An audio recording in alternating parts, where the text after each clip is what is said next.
আসসালামু আলাইকুম ওয়া রাহমাতুল্লাহি ওয়া বারাকাতুহু। অধ্যকার আয়োজিত আজকের এই আলোকিত জলসার মানবর্ণ সভাপতি, বিচক্ষণ বিচারক পরিষদ, সম্মানিত অতিথি এবং আমার সামনে উপবিষ্ট কওমি বন্ধুরা, সবাইকে জানাই আমার পক্ষ থেকে আন্তরিক শুভেচ্ছা ও মোবারকবাদ।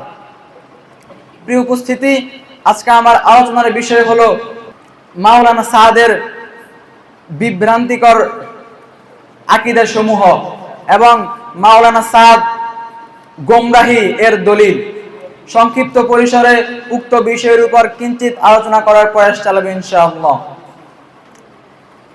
প্রিয় উপস্থিতি, তাবলীগের ছয় উসুলের দীক্ষায় যারা সকল ভেদাভেদ ভুলে এক প্লেটে খাবার খেত, তারা আজ দুভাগে বিভক্ত। আর তা হয়েছিল আজ থেকে প্রায় 6 বছর আগে।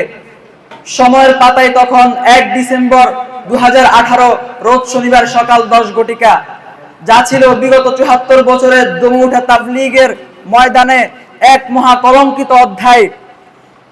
ঘটেছিল এমন বিভীষিকাময় ঘটনাসমূহ যা কাঁদিয়েছিল পুরো বিশ্ব বিবেককে। বিভিন্ন পত্রিকার প্রতিবেদনে গুরুত্বপূর্ণ স্থান পেয়েছিল সেই নিষ্ঠুর কাহিনী, যার বিবরণ শুনতে গেলে গা শিউরে উঠে, চোখে পানির ঢল নামে। টঙ্গীর ময়দানে মাদ্রাসার ছাত্রদের উপর নির্দয় নির্যাতন তুরাগ নদীর পানিকে রক্তে রঞ্জিত করে ফেলেছিল।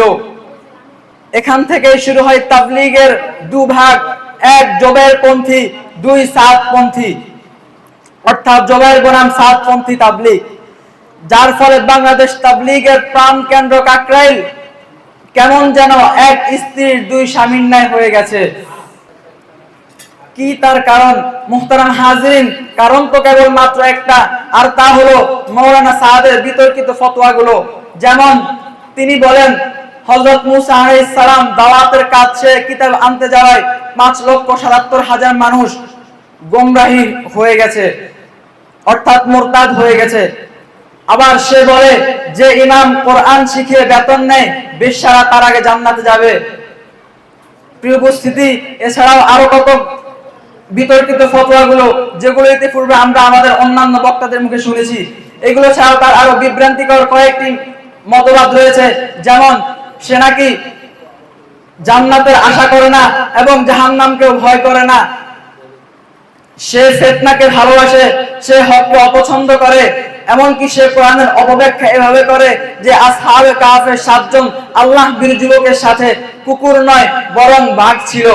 প্রিয় উপস্থিতি, তার এই সকল বিতর্কিত ফতোয়ার কারণে তাবলীগের মাঠে আলোকিত ব্যক্তিত্ব মাওলানা তারেক জামিল সাহেব এবং উপমহাদেশের এলমি ময়দানের এক উজ্জ্বল নক্ষত্র আল্লামা তাকি ওসমানী সাহেব সহ বিশ্ববরেণ্য উলামায়ে কেরাম তাকে দুষ্কৃতিকারী বলে ফতোয়া দিয়েছেন।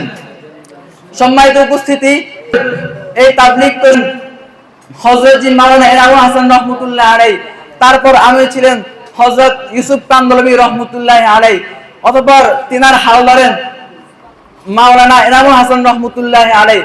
মাওলানা এনামুল হাসান রহমাতুল্লাহ আলাইহি তিনার পরে তাবলীগের একক আমির নির্বাচন না করে 10 জনের একটি শুরা বোর্ড গঠন করে যান।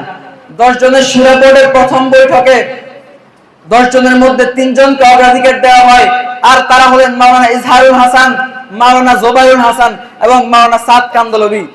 সময়ের ব্যবধানে যখন মাওলানা ইজহারুল হাসান এবং মাওলানা জোবায়রুল হাসান সাহেব ইন্তেকাল করেন, তখন কেবলমাত্র বাকি থাকেন মাওলানা সাদ সাহেব। সুযোগ পেয়ে তিনি নিজেকে আমির বলে দাবি করেন। তিনি এভাবে বলেন, তার বক্তব্য নকল করছি। তিনি বলেন, मैं आमिर हूं जो मुझका आमिर नहीं मारेगा वो जहन्नम खरीदार है। আমি আমির, যে আমাকে আমির মারবে না সে জাহান্নামী। নাউজুবিল্লাহ। সে বলে, এই তাবলীগ তো আমার দাদার ছিল। প্রিয় উপস্থিতি, আমরা বলতে চাই, এই তাবলীগ আপনার দাদার প্রতিষ্ঠিত বলে আপনার তাতে কর্তৃত্ব স্থাপনের কোনো অধিকার নেই, কেননা এটা একটা নবীওয়ালা কাজ। এটা কারো বাপদাদার উত্তরাধিকারী সূত্রে রেখে যাওয়া সম্পদ নয়। এটা তো মুসলিম উম্মার উপর অর্পিত আমানত। এটা তো কেবলমাত্র পরিচালিত হবে মুসলিমদের ঐক্যের মাধ্যমে। মুহতারাম হাজিরিন, আজকের জলসার মঞ্চ থেকে পুরো মুসলিম বিশ্বকে জানান দিতে চাই, যারা আকাবিরদের পথ থেকে বিচ্যুত হয়ে আকাবিরদের পরিশ্রমে মেহনতে গড়ে ওঠা তাবলীগকে দ্বিখণ্ডিত করে মানুষকে ভিন্ন পথে পরিচালিত করতে চায়, তারা কখনো তাবলীগের প্রকৃত হকদার হতে পারে না, তারা কখনো হকের উপর থাকতে পারে না, এবং তাদের দেখানো পথ কখনো হেদায়েতের পথ হতে পারে না, বরং তারা হচ্ছে দুষ্কৃতিবাজ এবং তাদের দেখানো পথ হচ্ছে গোমরাহির পথ। এটাই প্রকৃত সত্য। অতএব পরিশেষে আমরা বলতে পারি মাওলানা সাদ সাহেব এবং তার অনুসারীগণ সকলে গোমরাহিতে নিমজ্জিত আছেন। সুতরাং আসুন আমরা আল্লাহ তাআলার কাছে পানাহ চাই, তিনি যেন আমাদেরকে এই সাদ পন্থী লোক থেকে এবং বিভিন্ন বাতিল ফেরকা থেকে আমাদেরকে বেঁচে থাকার তৌফিক দান করে। আমিন সুম্মা আমিন। ওয়া মা আলাইনা ইল্লাল বালাগ। সালাম।